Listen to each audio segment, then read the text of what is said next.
अल्हम्दुलिल्लाह वफ़ा व सलाम अला इबादिहिल्लज़ीना इस्तफ़ा अम्मा बाद। औज़ु बिल्लाहि मिनश शैतानिर रजीम। बिस्मिल्लाहिर रहमानिर रहीम। व इज़ क़ाल लुक़मानु लिब्निही व हुवा य'iज़ुहु या बुनय्या ला तुश्रिक बिल्लाह इन्न शिर्क लज़ुल्मुन अज़ीम। उलमाए कराम, बुजुर्गों, दोस्तों, साथियों, ख़वातीन इस्लाम, प्यारे बच्चों, हमारे मंच पर बैठे हुए हैं राकेश यादव जी, जो भूतपूर्व मुखिया रह चुके हैं और एमएलए प्रत्याशी हैं। आप लोग दुआ कीजिए कि ये नेक्स्ट जो हैं हम लोगों के एमएलए बन जाएं। दुआ करेंगे कि नहीं करेंगे भाई? इंशाअल्लाह। मैंने एक आयत पढ़ी, सूरह लुक़मान सूरह नंबर 21 की आयत नंबर 13। कुछ बातें औलाद की तरबियत पर मैं आपके सामने रखूंगा। उन्होंने एक बात बहुत अहम कही है मस्जिद के बारे में। मैं आप सब लोगों से कहता हूँ कि आप लोग अपनी मस्जिद का दर्शन उनको जरूर कराइए। अपनी मस्जिद दिखाइएगा कि नहीं दिखाइएगा उनको? कभी बुला के ले गए हैं? पहले मैं ये बता दूं, आमी बंगला जानी ना, मैं बंगला नहीं जानता। सही है ना? आमी बंगला जानी ना, बस उर्दू में धीरे धीरे कोशिश करेंगे। उर्दू समझते हैं ना जी? अल्हम्दुलिल्लाह। मुखिया जी ने मस्जिद की बात की, जो हमारे साबिक़ मुखिया जी है, बड़ी अच्छी बात की। और ये भाईचारा बना रहे, प्यार मोहब्बत इसी तरीके से रहे। असल में मैं ये बताना चाहता हूँ कि भारत देश जो अपना है ना, एक बड़ा खूबसूरत देश है, बहुत प्यारा देश है। और भारत देश में बहुत सारे लोगों ने राज किया है और बहुत सारे लोगों ने इंसाफ की बातें कही है। औरंगजेब के बारे में मैं दो चीज बताना चाहता हूँ, क्योंकि वो चीज याद रहे तो फायदा रहेगा।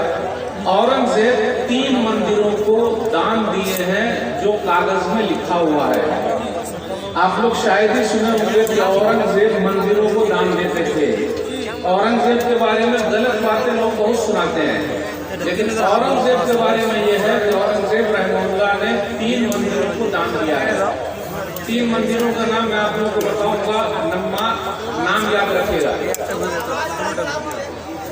नाम ये है उज्जैन की महाकाल मंदिर।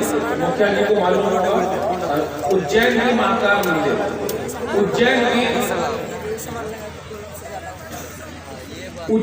की महाकाल मंदिर को औरंगजेब दान देते थे और वहां पर उसके कागज में लिखा हुआ है। आप लोगों को मालूम था कि औरंगजेब उज्जैन की महाकाल मंदिर को दान देते थे? मालूम है लिखा हुआ? नहीं मालूम है। डॉक्टर राम पुनियानी कहते हैं। नंबर 2, कामाख्या मंदिर। ये कहाँ है कामाख्या मंदिर? आसाम में है। आप लोगों को भी नहीं मालूम होगा, आसाम में है कामाख्या मंदिर।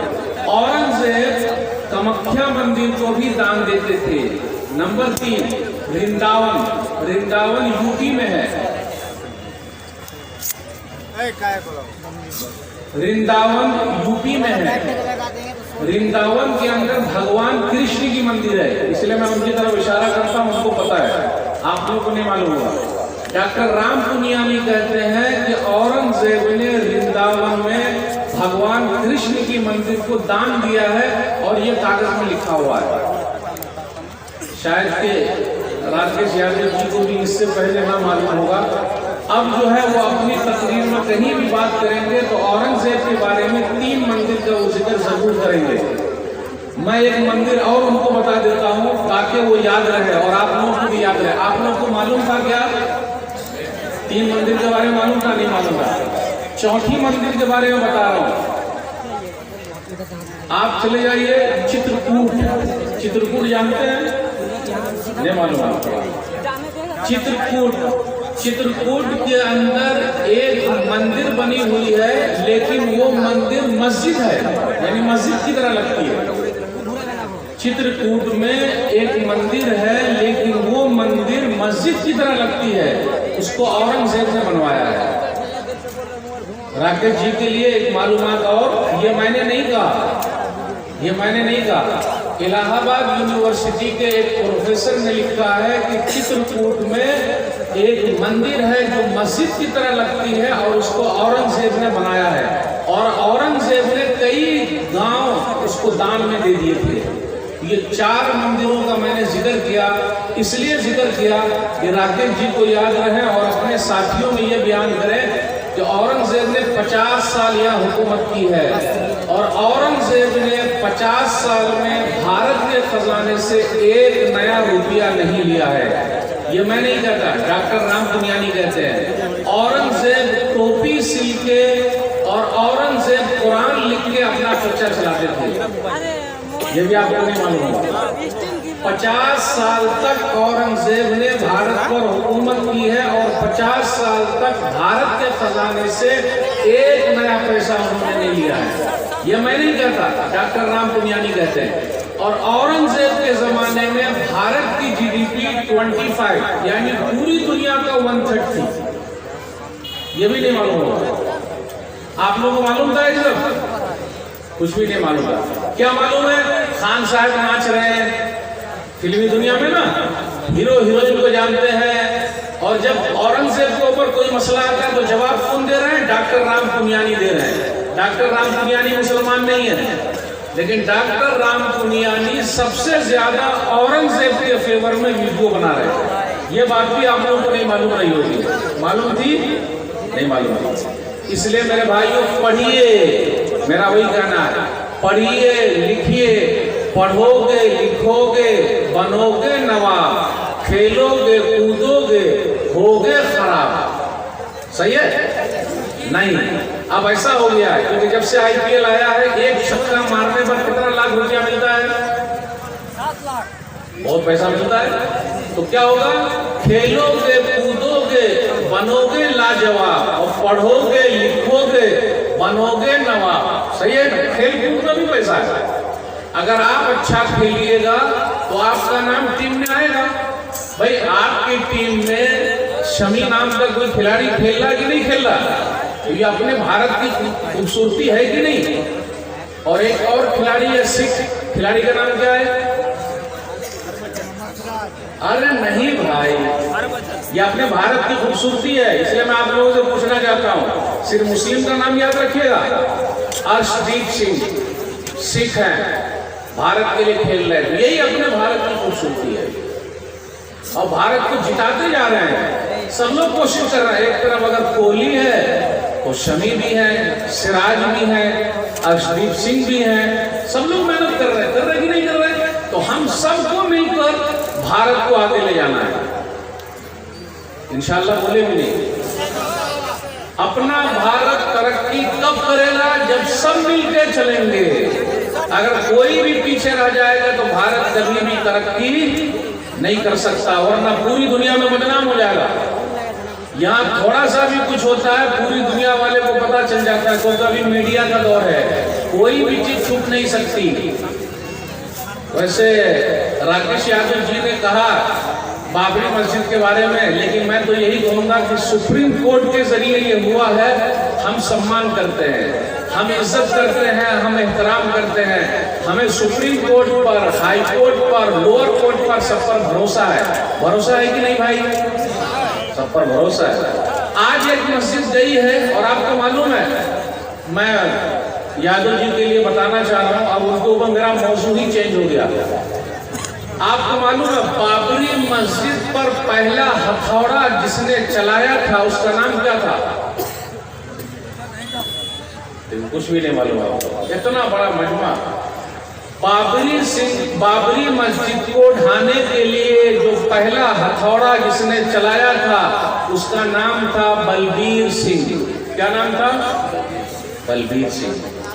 बलबीर सिंह 6 दिसंबर 1992 को बाबरी मस्जिद पर पहला हथौड़ा चलाया। ऊपर गुम्बद पर चढ़ गया, पहला हथौड़ा चलाया। और आपको मालूम है, यही बलबीर सिंह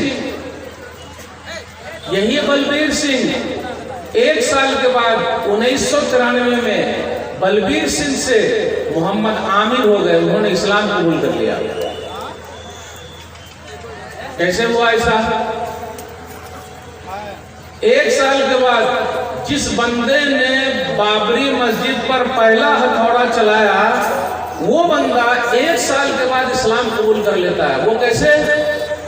ये हमारी मोहब्बत की वजह से, हमारे अखलाक की वजह से।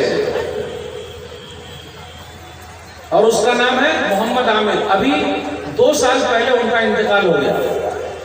बलबीर सिंह ने अहद किया था, और तो सुनिएगा, बलबीर सिंह ने अहद किया था, जब तक मैं 100 मस्जिद नहीं बनाऊंगा या 100 मस्जिद रिपेयर नहीं करूंगा, बाबरी मस्जिद की भरपाई नहीं हो सकती है। क्योंकि मैं भगवान के यहाँ मुंह दिखाना नहीं चाहता कि मैंने ही मस्जिद पर पैरा हथौड़ा चलाया है।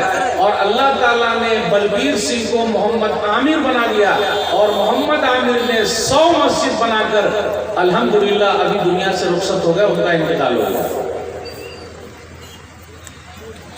एक मस्जिद गई है, 100 मस्जिद बन गई है।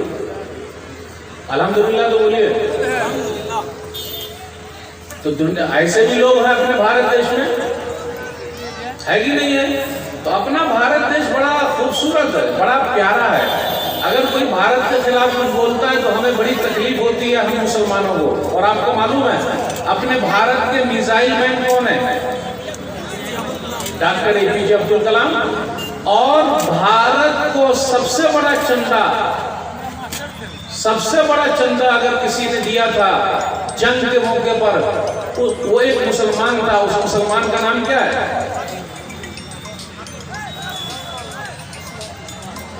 मीर उस्मान अली। मीर उस्मान अली ने, जो हैदराबाद के नवाब थे, 5 टन या 6 टन सोना दे दिया था।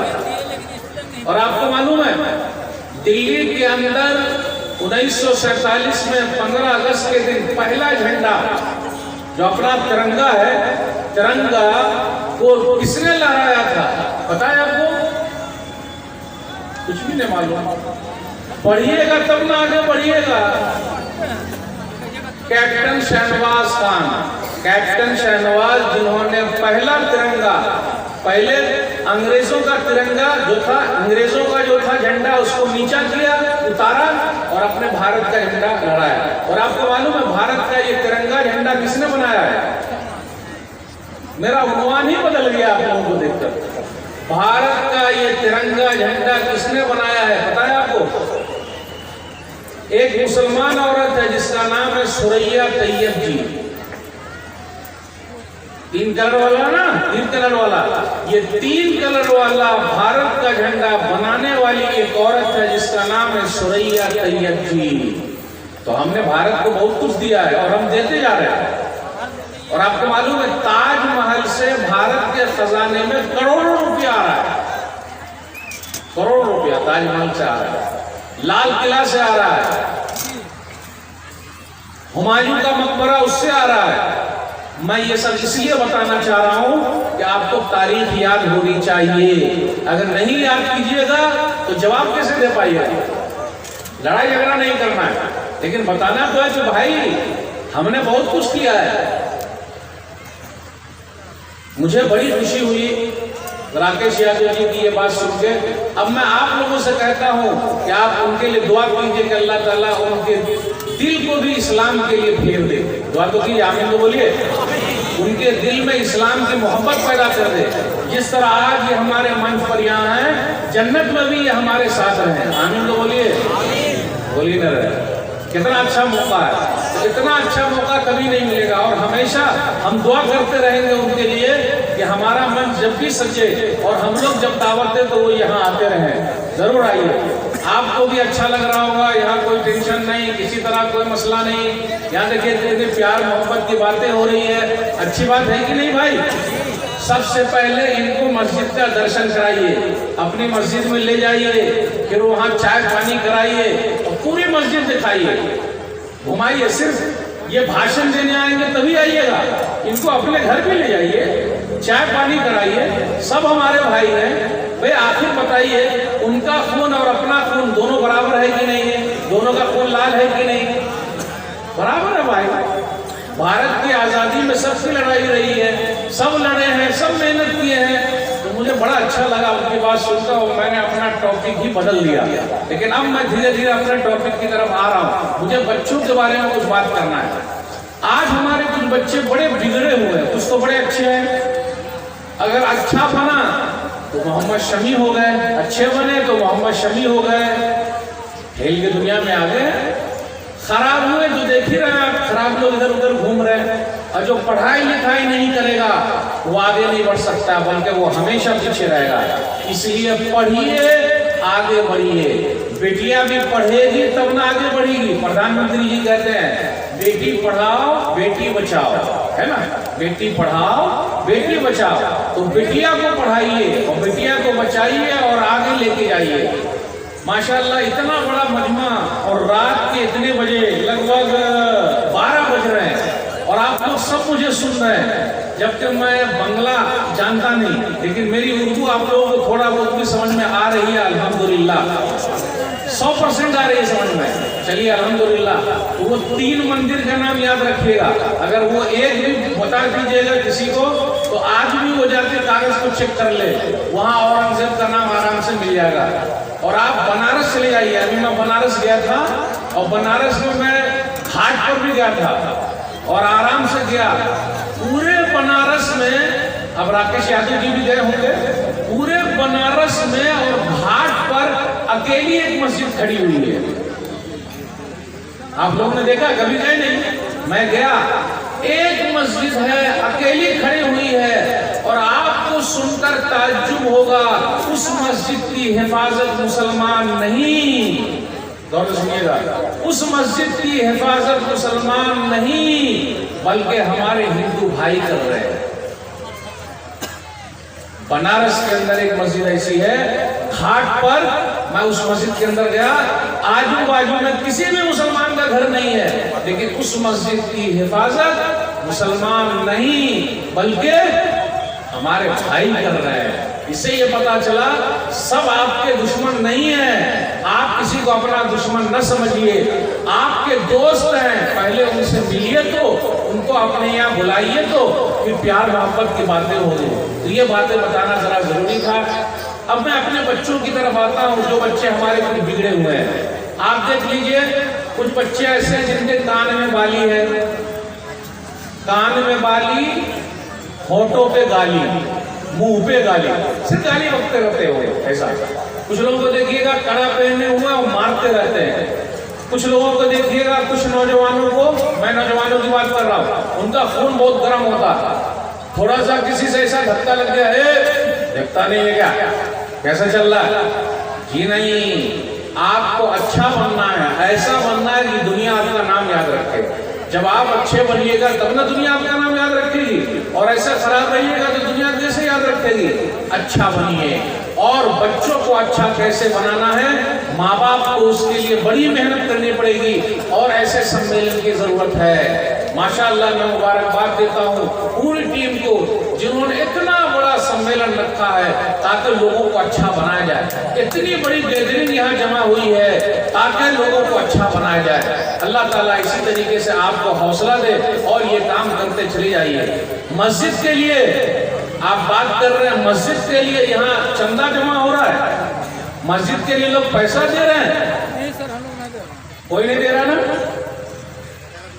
कभी भी ऐसा नहीं होता, जो कुछ भी होगा हमको खुद तैयारी करनी, खुद अपना एक वक्त का खाना कम खाएंगे, रोटी कम खाएंगे, भात कम खाएंगे, दाल कम खाएंगे, लेकिन अल्लाह का घर पहले बनाएंगे। और जो अल्लाह का घर बनाता है, अल्लाह उसके लिए जन्नत में घर बनाते हैं। इसलिए हमारा कंसेप्ट है कि हमको मरना है। 3 चीज याद रखिएगा, माँ के पेट में सब आदमी रहे, सबको पता है मैं था। नंबर 2, दुनिया में आए हैं, अभी हम घूम रहे हैं। नंबर 3, हमको मर जाना है। ये 3 चीज पता है।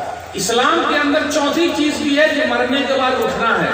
इसलिए इस्लाम के अंदर जो बच्चे कॉलेज में पढ़ रहे हैं, एक जुमला जानते होंगे, प्रोबेबिलिटी, यानी अगर ऐसा हो गया तो इसलिए इस्लाम क्या मानता है, मुसलमान क्या मानते हैं कि मरने के बाद अल्लाह सबको जिंदा करेगा। अगर ऐसा हो गया तो सबको जिंदा करेगा तो जो लोग मानते हैं कि है ऐसा वो तो बच जाएंगे, लेकिन जो लोग मानते हैं कि नहीं ऐसा तो उनका मसला हो जाएगा। इसलिए मेरे भाइयों, अल्लाह का पैगाम प्यार के साथ, अल्लाह का पैगाम अल्लाह के बंदों तक पहुंचाइए। आज हमारे बच्चे कुछ बिगड़े हुए हैं, कुछ इधर उधर जा रहे हैं, पढ़ाई लिखाई नहीं कर रहे हैं, घूम रहे हैं। और अक्सर बच्चों का आप देखिएगा, रात में क्या करते हैं वो लोग, दिन में क्या करते हैं, ये क्या मेरे पास भाई मोबाइल है, रात में क्या करते हैं, गेम खेलते रहते हैं। एक गेम आया, उसका नाम क्या था, पबजी। पबजी गेम आप लोग खेलते हैं? पबजी वो खेलते, गेम खेलते रहते पबजी। हाय बाप जी इतना लोग लगे रहते उसमें पबजी गेम में, पूरा आंख देख लीजिए एकदम लाल लाल हो जाती है रात को गेम खेल खेल कर। सहाबे कराम कैसे थे, उनके बच्चे कैसे थे, रात रात भर अल्लाह की इबादत करते थे। सही बुखारी किताब तहज्जुद हदीस नंबर 1122, नेम रजुल अब्दुल्लाह लौ कान युसल्ली मिन अल-लैल। अब्दुल्लाह बड़े अच्छे आदमी हैं, काश के रात की नमाज पढ़ते। अब रात में कौन सी नमाज होती है भाई, रात में कौन सी नमाज होती है, तहज्जुद की नमाज है। आज हमारी और आपकी नमाज कितने वक्त की रह गई है, 8 की, खाट की, 360 की। 8 वाली जुम्मा की नमाज, खाट वाली जनाजे की नमाज, 360 वाली ईद बकरीद की नमाज, बस खत्म। सही है कि नहीं?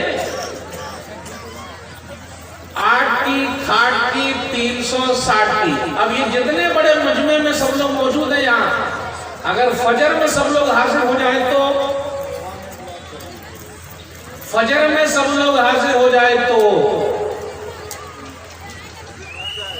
आज फलस्तीन के अंदर बैतुल मक़दिस इसराइल के कब्जे में है। इसराइल का कहना यह है कि अगर सब मुसलमान फजर के नमाजी हो जाए तो हमारा बैतुल मक़दिस उनके हाथ में चला जाए, फजर के नमाजी। और आपको मालूम है बिल गेट्स, अदानी, अंबानी, बहुत पैसा है उनके पास, लेकिन सबसे बड़ा पैसे वाला कौन है? एक हदीस सुन के जाइएगा, सबसे बड़ा पैसे वाला कौन है, आज मौलवी साहब बता ही देते हैं। सही मुस्लिम किताब सलातुल मुसाफिर हदीस नंबर 725, रकअतुल फज्र खैरुम मिनद दुनिया व मा फीहा। जिसने फजर के वक्त की 2 रकात सुन्नत पढ़ ली, उसके पास पूरी दुनिया और पूरी दुनिया में जितना सामान है सब मौजूद है। अल्लाह अकबर, फजर की 2 रकात सुन्नत। आज ये मोबाइल हमारे पास है, हमारा अगर कोई चीज गिर जाए तो हम क्या बोलते हैं, ओह ऐसा करते ना।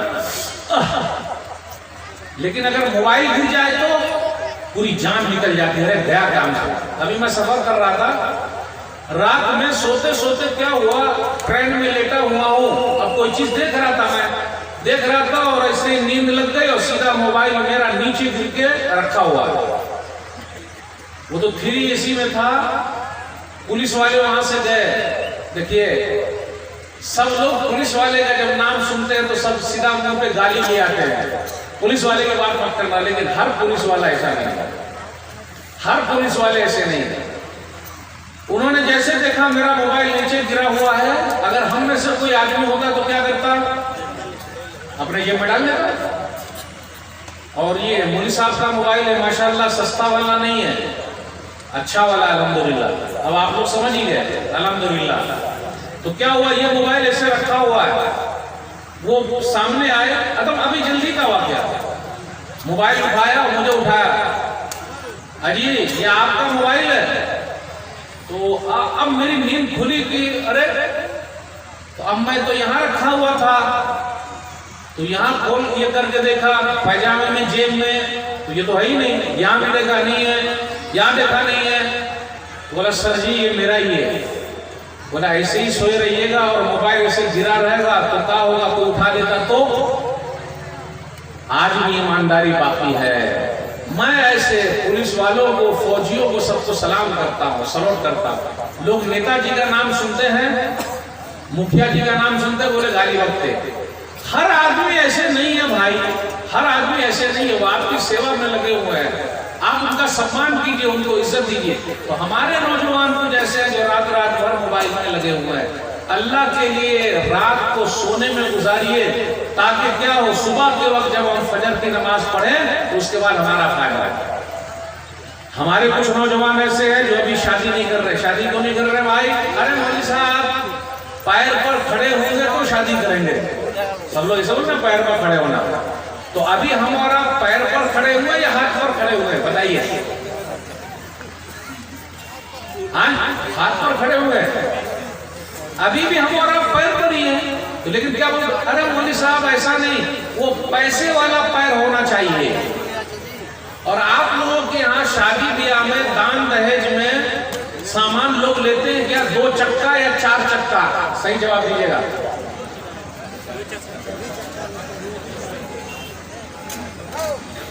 आप लोगों के यहाँ शादी में 2 चक्का चलता या 4 चक्का चलता?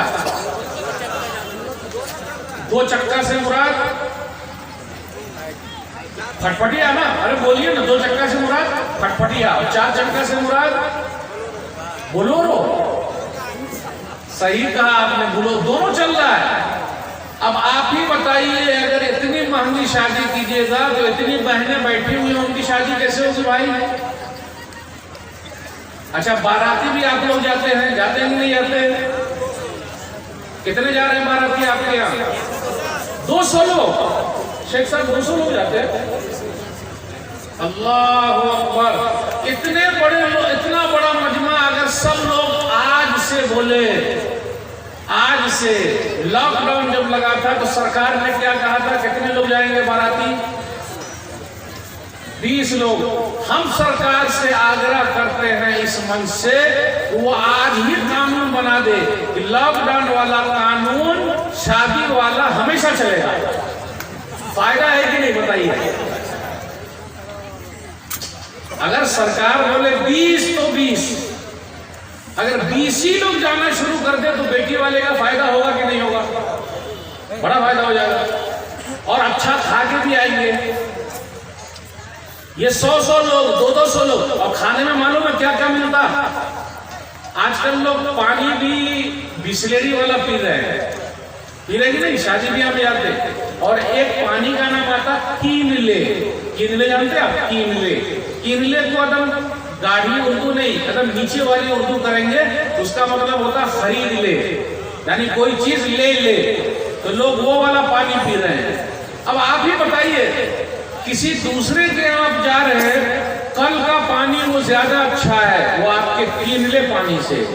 कल का पानी जो हाथ का चापाकल है, और उस लड़की वाले ने जो आपको खिलाया है, हो सकता है ब्याज का ला के खिलाया हो, और ब्याज का पैसा मुसलमान के लिए खाना हलाल नहीं है, तो किसी का खून चूसना हो गया। तो आप वहां जा रहे हैं, खाना खा रहे हैं, अच्छा कर रहे हैं या गलत कर रहे हैं बोलिए? और कभी कभी ऐसा होता है कि बाराती की गाड़ी ही उलट जाती है, पूरे बाराती लोग मर जाते हैं, लेकिन रोटी और बूटी नहीं छोड़ते। जानते हैं? रोटी और बूटी खाना नहीं छोड़ते। 15 साल हो गए अल्हम्दुलिल्लाह, मैं कहीं बाराती नहीं गया। 15 साल हो गए, अकेला आदमी, मैं सीधा गिरा हूँ।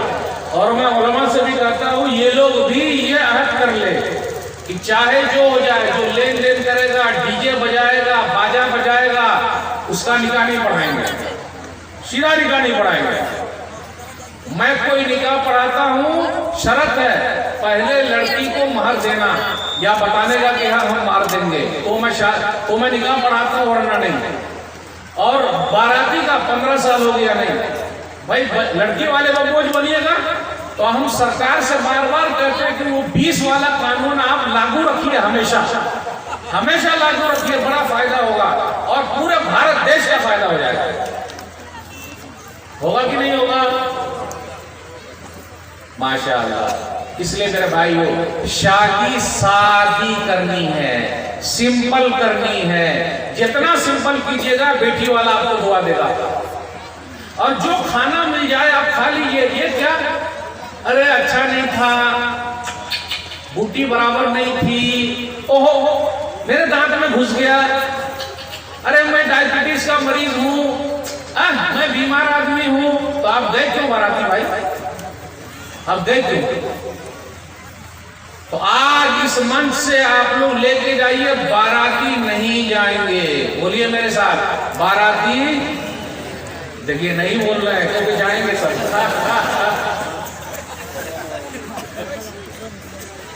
अरे बोलिए ना मेरे साथ, बाराती नहीं जाएंगे। हाँ जाएंगे। कितने भाई है बाराती नहीं जाएंगे? हाथ उठाइए तो। शेख सबका नाम लिख लीजिए, सबका नाम लिखिए और कैमरा घुमाइए। मोबाइल से अभी फोटो ले रहे हैं, हाथ उठाइए। ये लोग बारात नहीं जाएंगे आप, बस खत्म। जैसे मैं 15 साल से नहीं जा रहा, तो अगर मेरा साथ 15 लोग भी दे दें तो बहुत है भाई। नहीं जाना है तो नहीं जाना है, क्योंकि लड़की वाले को बोझ क्यों बनना? बेचारा दिल से नहीं खिलाता है। उससे जाके पूछिए ब्याज पर पैसा लाया है, जमीन बेच के पैसा लाया है, कहां कहां से पैसा लाया है, कैसे आपको खिला रहा है, और आप खाना खाने जा रहे हैं। और जब आपकी मेहमान नवाजी अच्छी नहीं हुई, अरे क्या खिलाया, जूता मारा, सही नहीं था, ये है वो है, दे गए तो आए कीजिए जी, हमें नहीं जाना। शादी एकदम सिंपल करनी है। अपने यहाँ कुछ नौजवान ऐसे हैं जो आंख लड़ाने में भी बहुत आगे आगे। जानते हैं आंख लड़ाना? लाइन मारना। लाइन मारना जानते कि नहीं जानते? भाई कोई महिला जा रही है, आप सम्मान कीजिए, उसकी इज्जत कीजिए। वो किसी की माँ है, किसी की बहन है, किसी की बेटी है, किसी की फूफी है, किसी की खाला है। अगर आपकी माँ को, आपकी बेटी को, आपकी बहन को, आपकी खाला को, आपकी फूफी को कोई लाइन मारे तो अच्छा रहेगा? जिस तरह हम चाहते हैं हमारी बेटी, हमारी फूफी, हमारी माँ, हमारी बहन, हमारी खाला है, उसी तरह भारत के अंदर भी जितने लोग बसे सबका सम्मान जरूरी है। अगर हम और आप सम्मान नहीं करेंगे तो करेगा कौन?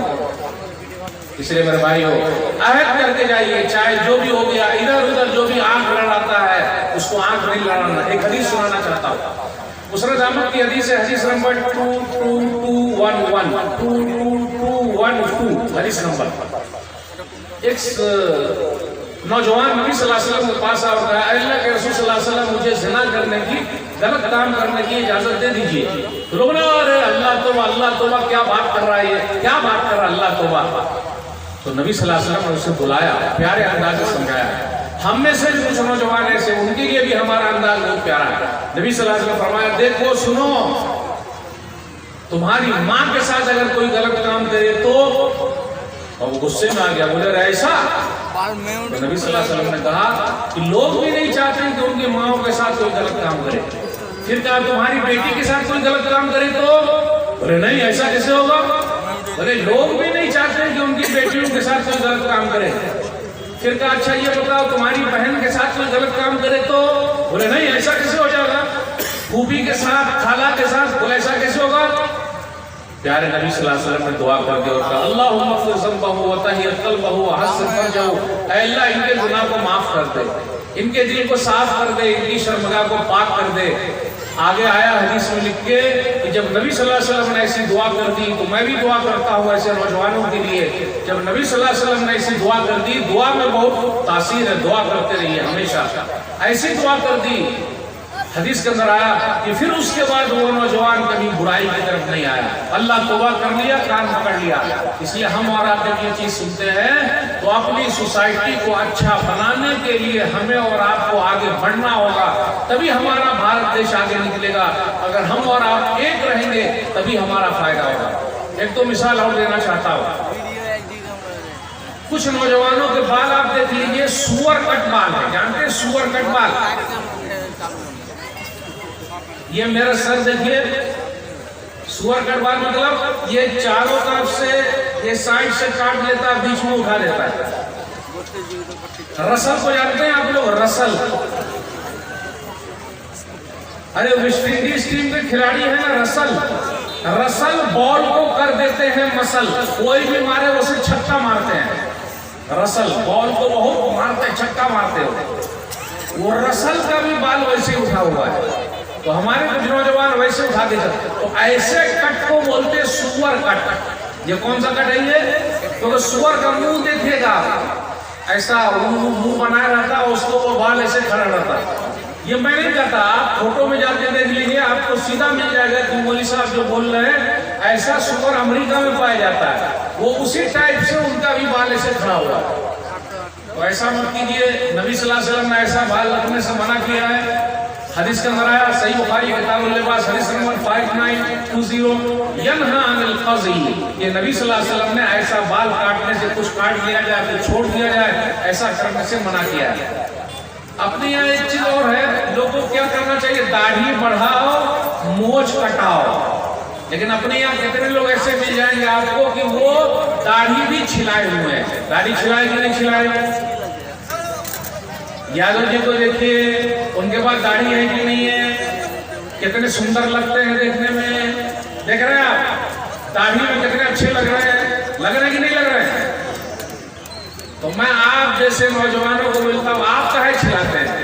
उनको देखिए कितने अच्छे लग रहे हैं। अच्छा, प्रधानमंत्री जी के पास भी दाढ़ी है कि नहीं है? प्रधानमंत्री और अपने पुराने प्रधानमंत्री जी थे मनमोहन सिंह जी, दाढ़ी थी कि नहीं थी? है। तो आप रखिएगा तो डर की बात क्या है? क्यों घबराते हैं आप?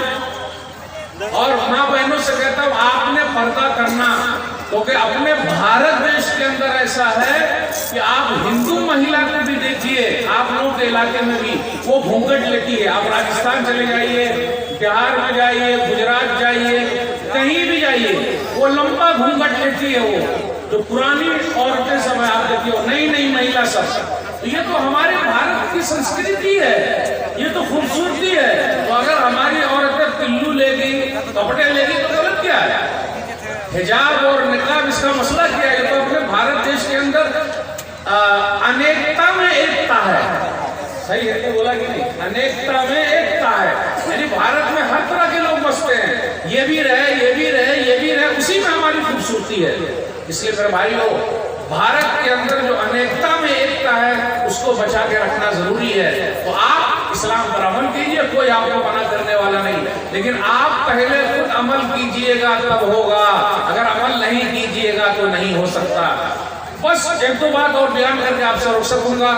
अपने यहाँ एक चीज ये भी है कि